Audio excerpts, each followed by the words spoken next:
Para saber envelhecer. Autoria Cícero, intelectual romano. Nota introdutória.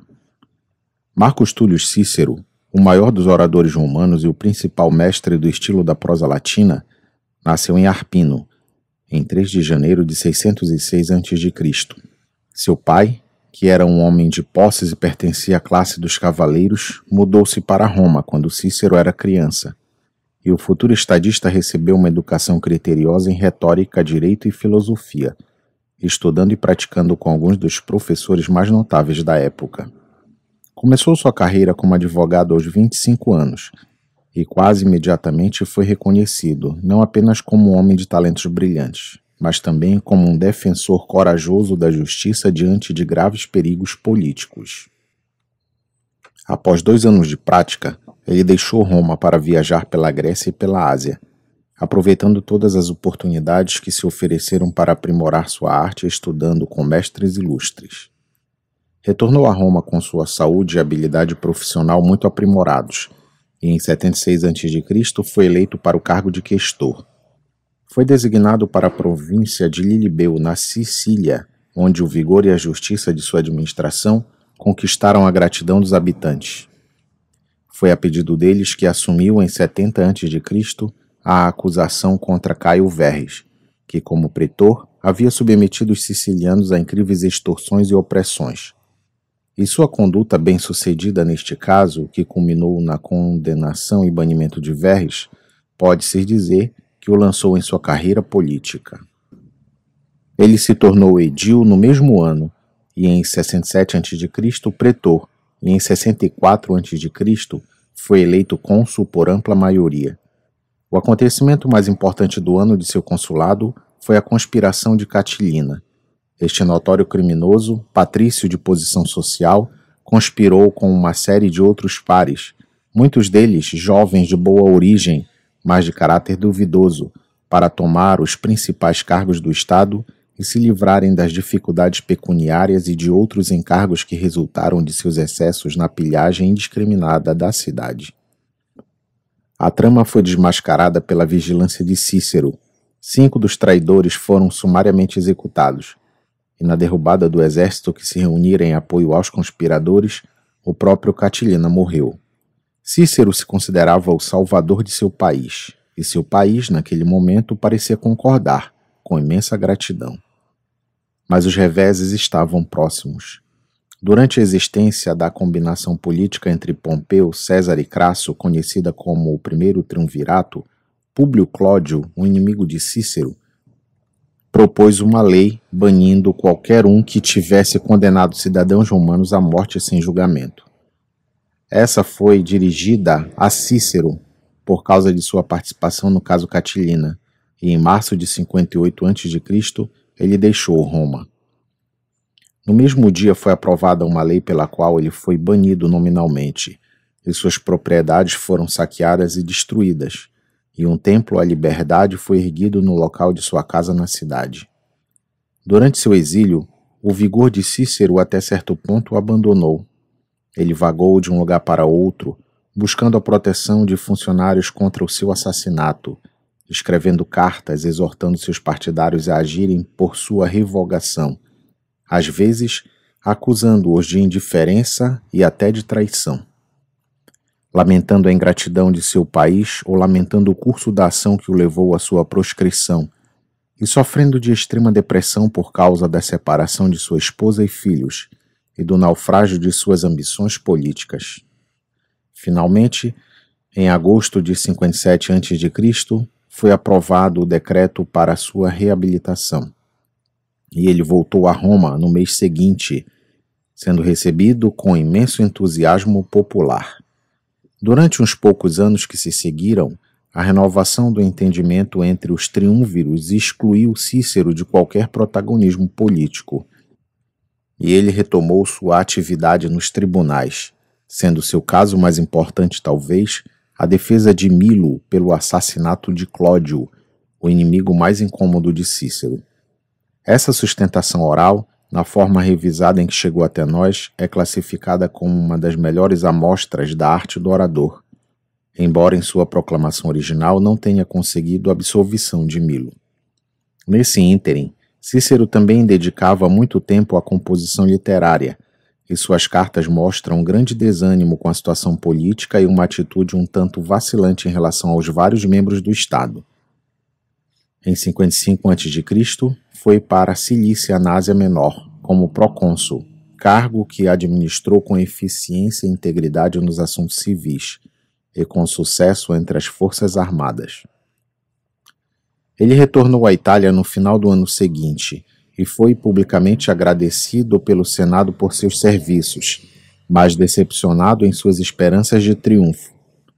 A guerra pela supremacia entre César e Pompeu, que por algum tempo estava se tornando cada vez mais certa, estourou em 49 a.C., quando César liderou seu exército através do Rubicão, e Cícero, depois de muita indecisão, se juntou a Pompeu, que foi derrubado no ano seguinte na Batalha de Farsala e mais tarde assassinado no Egito.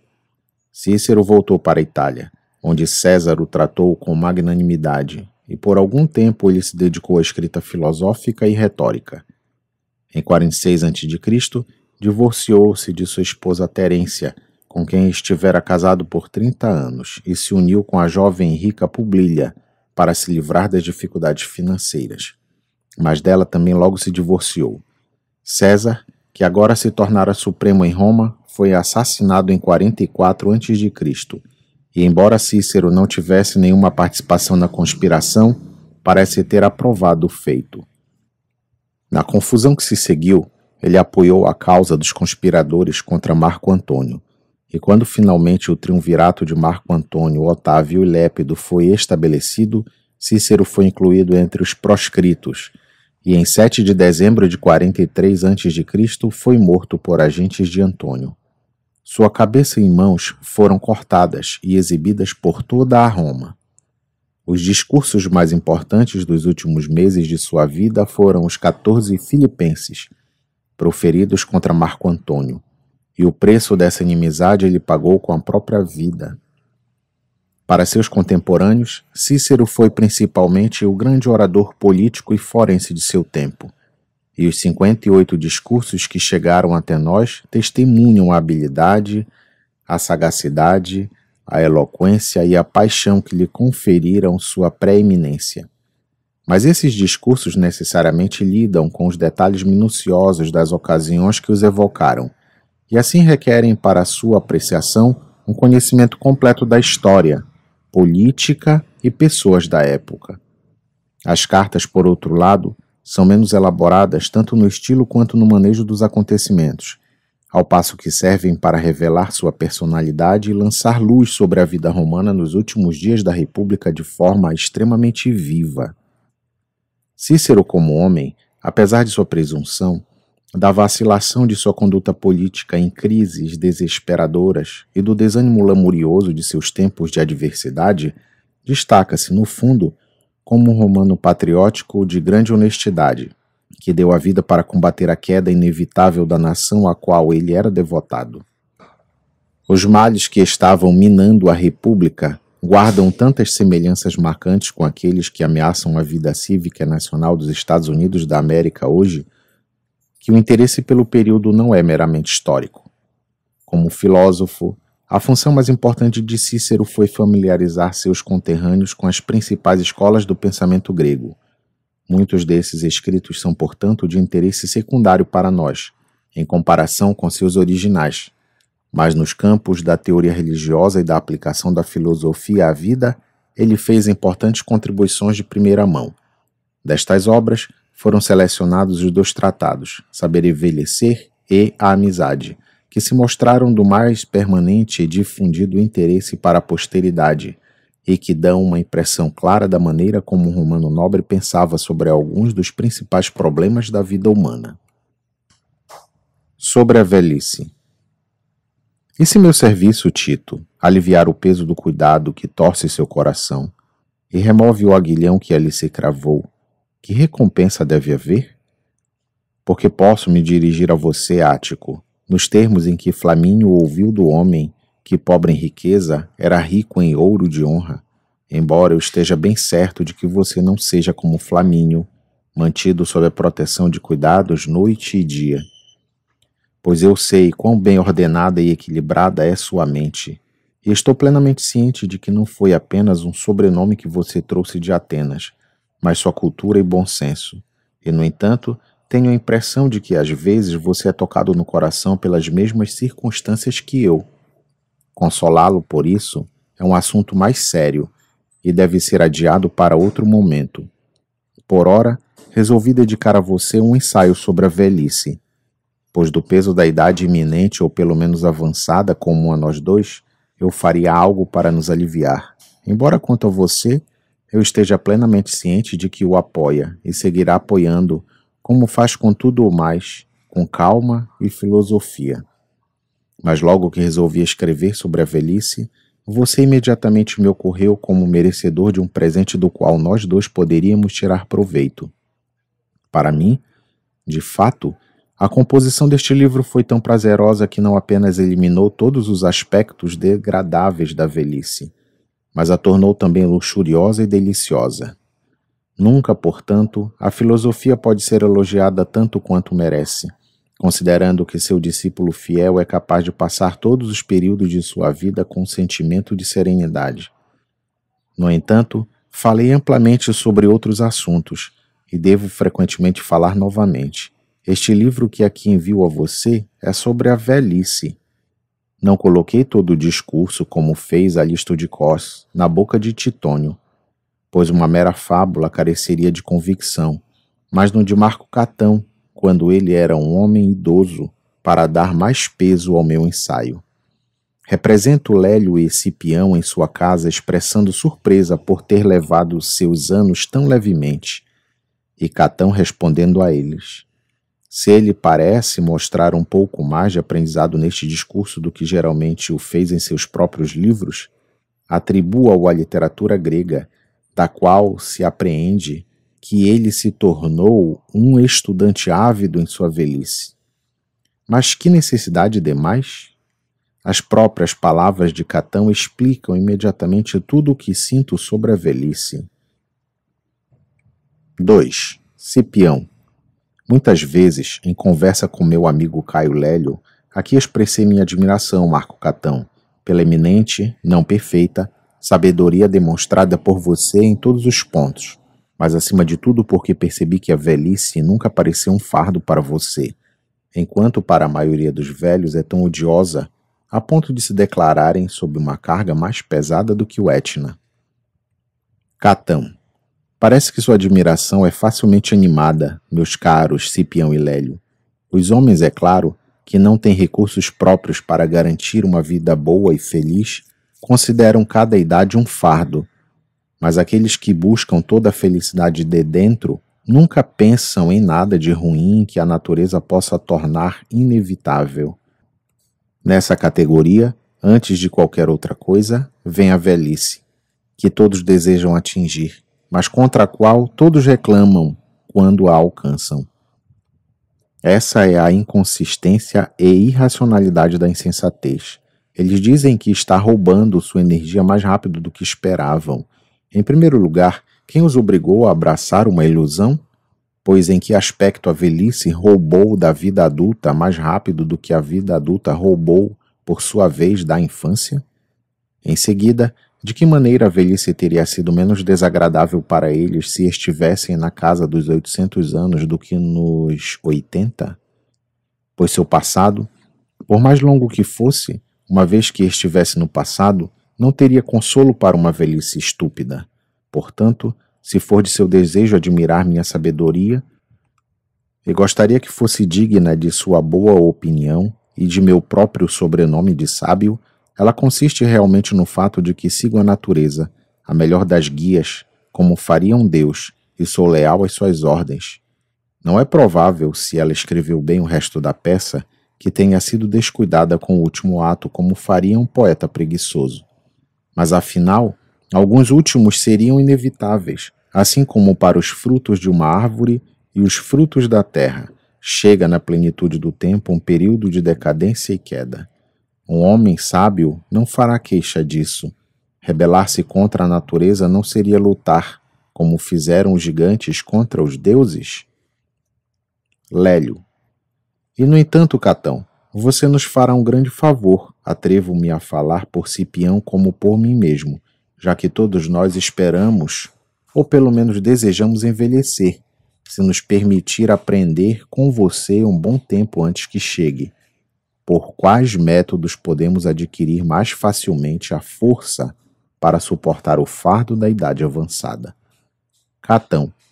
Farei isso sem dúvida, Lélio, especialmente se, como você diz, for agradável para vocês dois. Lélio. Desejamos muito, Catão, se não for problema para você, poder ver a natureza do limite que você alcançou depois de completar uma longa jornada, por assim dizer, na qual nós também devemos embarcar. 3. Catão. Farei o melhor que puder, Lélio. Muitas vezes tive a sorte de suportar as queixas de meus contemporâneos, como a vontade de gostar, você sabe, de acordo com o velho provérbio, queixas às quais homens como Salienador e Albino, que ocupavam uma posição consular na minha época, costumavam dar vazão. Eles eram, primeiro, os que haviam perdido os prazeres dos sentidos, sem os quais eles não consideravam a vida como vida, e, em segundo lugar, que foram negligenciados por aqueles de quem haviam sido acostumados a receber atenções. Esses homens parecem colocar a culpa na coisa errada, pois se tivesse sido culpa da velhice, esses mesmos infortúnios teriam se abatido sobre mim e todos os outros homens de idade avançada. Mas eu conheci muitos deles que nunca disseram uma palavra de reclamação contra a velhice, pois estavam muito contentes de serem libertados da escravidão da paixão e não eram de forma alguma menosprezados por seus amigos. O fato é que a culpa por todas as reclamações desse tipo deve ser atribuída ao caráter, não a um período específico da vida. Para os homens idosos que são razoáveis, e nunca raivosos nem rudes, consideram a velhice tolerável o suficiente, ao passo que a irracionalidade e a grosseria causam mal-estar em todas as fases da vida. Lélio. É bem assim como você diz, Catão, mas talvez alguém possa sugerir que são seus muitos recursos, riqueza e posição elevada que o fazem pensar que a velhice é tolerável, considerando que essa boa sorte só cai sobre poucos. Catão. Há algo disso sem dúvida, Lélio, mas de forma alguma isso explica tudo. Por exemplo, a história contada da resposta de Temístocles em uma disputa com um certo Serifiano, que afirmou que ele devia sua brilhante posição à reputação de seu país, não à sua. Se eu fosse um Serifiano, disse ele, nem eu mesmo teria sido famoso, nem você o seria, mesmo que fosse ateniense. Algo assim pode ser dito da velhice, pois o próprio filósofo não poderia considerar a velhice fácil de suportar se estivesse nas profundezas da pobreza, nem o tolo a sentiria, senão como um fardo, embora fosse um milionário. Podem estar certos, meus caros Cipião e Lélio, que as armas mais bem adaptadas à velhice são a cultura e o exercício ativo das virtudes. Pois se elas foram mantidas em cada período da vida, se alguém teve uma vida intensa e longa, a colheita produzida será maravilhosa, não apenas porque elas nunca nos faltam, mesmo nos últimos dias, embora isso em si seja extremamente importante, mas também porque a consciência de uma vida bem vivida e a lembrança de várias ações virtuosas são extremamente deliciosas. 4. Veja o caso de Fábio Máximo, o homem, quero dizer, que recuperou Tarento. Quando eu era jovem e ele um velho, sentia-me tão apegado a ele como se ele tivesse sido meu contemporâneo, pois a dignidade séria daquele grande homem era temperada por modos corteses e a velhice não havia feito qualquer mudança em seu caráter. É verdade que ele não era extremamente um homem velho quando minha devoção a ele começou, mas mesmo assim estava bem na vida, pois seu primeiro consulado caiu no ano seguinte ao meu nascimento. Ainda adolescente, Fui com ele em seu quarto consulado como soldado de elite na expedição contra Capua e no 5º ano depois disso, na campanha contra Tarento. 4 anos depois, fui eleito questor, ocupando o cargo no consulado de Tuditano e Setego, ano em que, de fato, ele, já muito velho, falou a favor da lei cinciana sobre presentes e honorários. Ora, esse homem conduzia guerras com todo o espírito da juventude, quando já estava bastante maduro, e com sua persistência gradualmente cansou Aníbal, quando se rebelou com toda a confiança da juventude. Quão brilhantes são as falas do meu amigo Ênio sobre ele. Para nós, abatidos pelas tempestades do destino, um homem, por sábios adiamentos, restaurou o estado. Elogios ou depravação não mudaram seu humor constante, fiel ao seu propósito, ao bem de seu país. Circulando pelas avenidas cada vez maiores da fama, assim brilha e ainda brilhará seu glorioso nome. Mais uma vez, que vigilância, que habilidade profunda ele demonstrou na captura de Tarento. Foi de fato na minha audição que ele fez a famosa réplica a Salinador, que se retirou para a cidadela depois de perder a cidade. Foi devido a mim, Quinto Fábio, que você retomou Tarento. Exatamente, respondeu ele com uma risada, pois se você não a tivesse perdido, eu nunca a teria recuperado. Nem foi menos eminente na vida civil do que na guerra. Em seu 2º consulado, embora seu colega não se movesse sobre o assunto, ele resistiu enquanto pôde à proposta do tribuno Flamínio de dividir o território dos picenos e gauleses em loteamentos livres, em desafio a uma resolução do Senado. Novamente, embora fosse um álgure, ele se aventurou a dizer que tudo o que foi feito no interesse do Estado foi feito com os melhores auspícios possíveis, que qualquer lei proposta contra seu interesse foi proposta contra os auspícios. Eu tinha consciência de muitas coisas admiráveis naquele grande homem, mas nada me atingiu com maior surpresa do que a maneira como ele suportou a morte de seu filho, um homem de caráter brilhante que fora cônsul. Seu discurso fúnebre para ele está em ampla circulação, e quando lemos a algum filósofo de quem não pensamos mal, na verdade, ele não era apenas um grande homem à luz do dia e aos olhos dos seus concidadãos. Ele era ainda mais estimado em sua vida privada e em casa. Que conversas ricas, que máximas de alta relevância, que amplo conhecimento da história antiga, que conhecimento preciso da ciência dos presságios. Para um romano, também, ele tinha uma grande habilidade para as letras. Ele tinha uma memória tenaz para a história militar de todo tipo, fosse de guerras romanas ou estrangeiras. E eu costumava admirar sua conversa com uma avidez apaixonada, como se já tivesse adivinhado o que realmente acabou sendo o caso, que quando ele morresse não haveria ninguém para me ensinar nada. 5. Qual é então o propósito de uma dissertação tão longa sobre Máximo? É porque agora você vê que uma velhice como a dele não pode ser conscienciosamente chamada de infeliz. No entanto, é verdade, afinal, que nem todo mundo pode ser Cipião ou Máximo, com tomadas de assalto a cidades, batalhas por terra e mar, guerras em que eles próprios comandaram tropas e triunfos para recordar.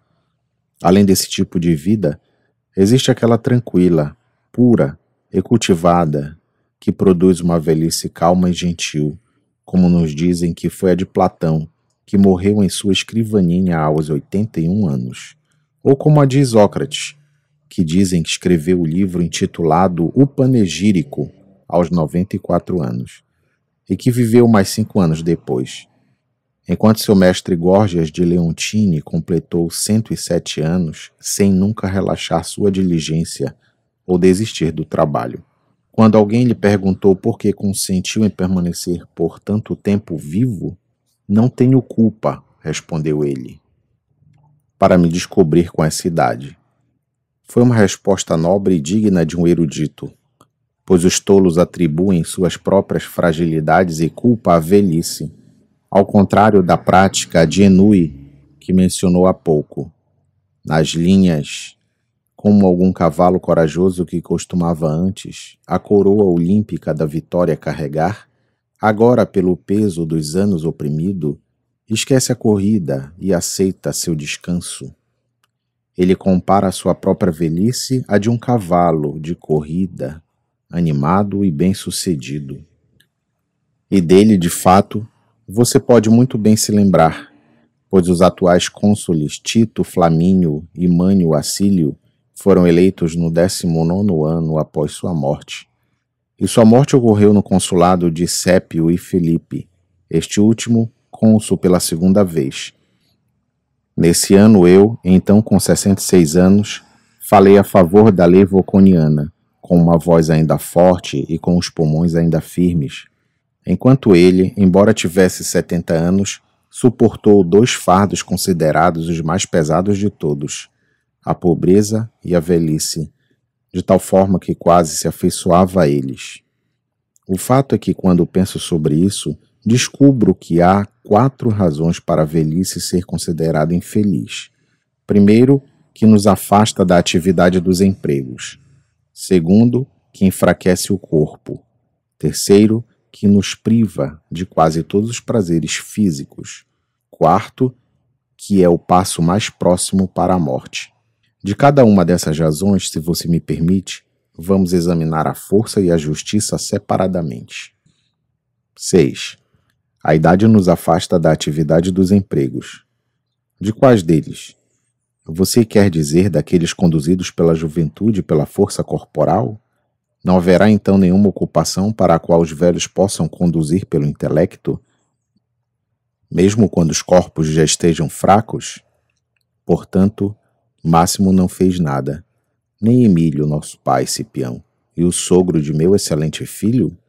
Assim, com outros velhos, os Fabrícios, o Guru e os Coruncanes, quando apoiavam o Estado com seus conselhos e influência, eles não faziam nada?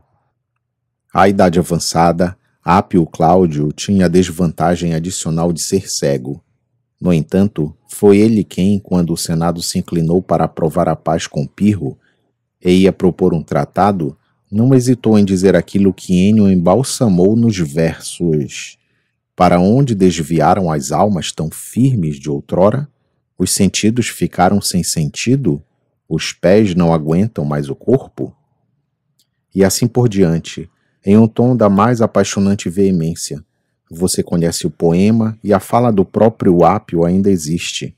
Agora, ele o recitou 17 anos após seu segundo consulado, com um intervalo de 10 anos entre os dois.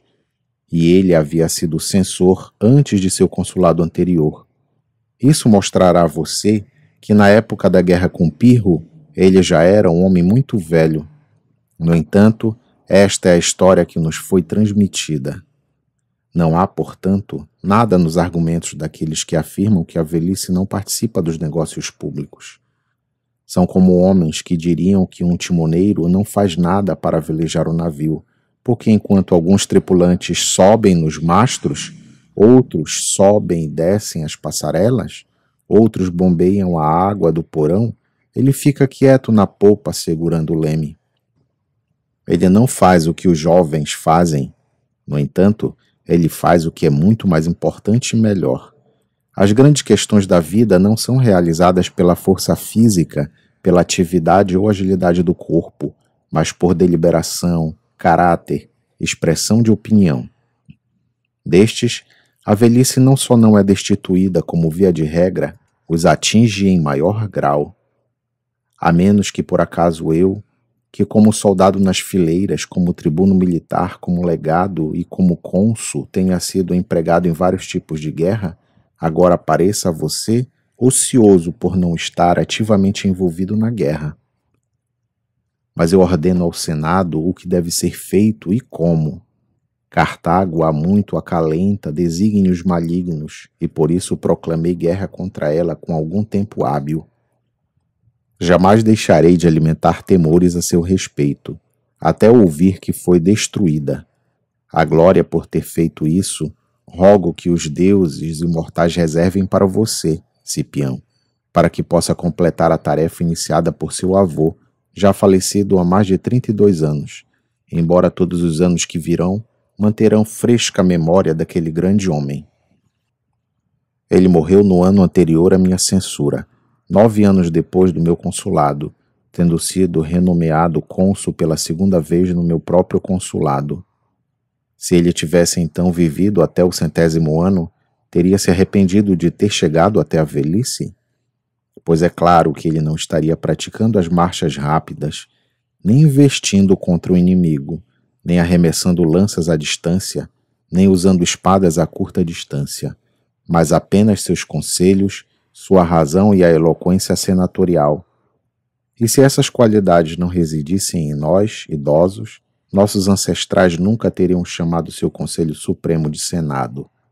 Em Esparta, de fato, aqueles que detêm as mais altas magistraturas são, de acordo com o fato, chamados realmente de os mais velhos. Mas se você se der ao trabalho de ler ou ouvir histórias estrangeiras, descobrirá que os estados mais poderosos foram postos em perigo por jovens e foram sustentados e restaurados por velhos. A pergunta ocorre no esporte do poeta Névios. Por favor, quem são aqueles que trouxeram o seu estado com tal desleixo para encontrar seu destino? A resposta é longa, mas este é o ponto principal.